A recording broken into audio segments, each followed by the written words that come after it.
In this video, we're going to find the angular acceleration after 3 seconds. And the question says the angular displacement of a rigid is given by the equation. We have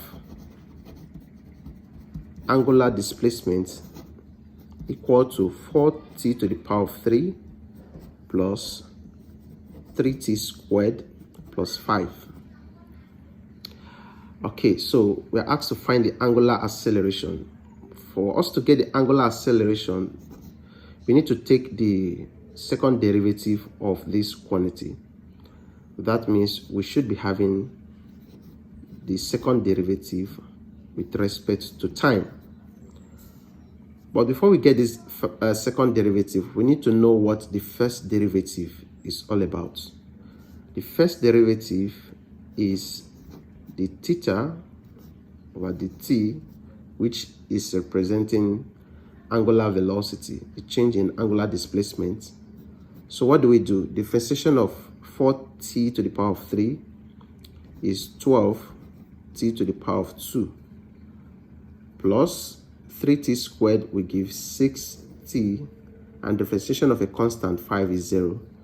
So now we can easily take the second derivative with respect to the time, and the result to this is 24t plus 6.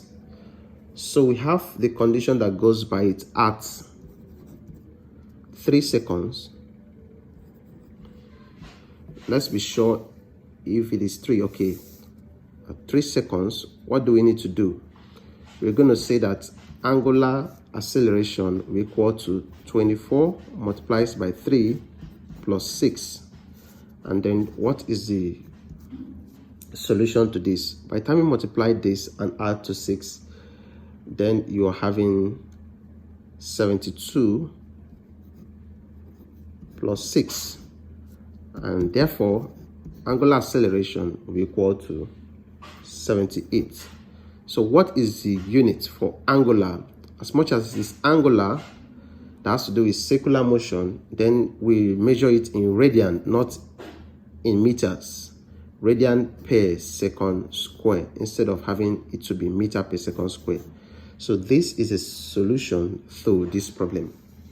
I hope you found this video helpful. Please like the video, subscribe to my channel, turn on the notification bell so that when I upload new video you get notified, and please like and share this video.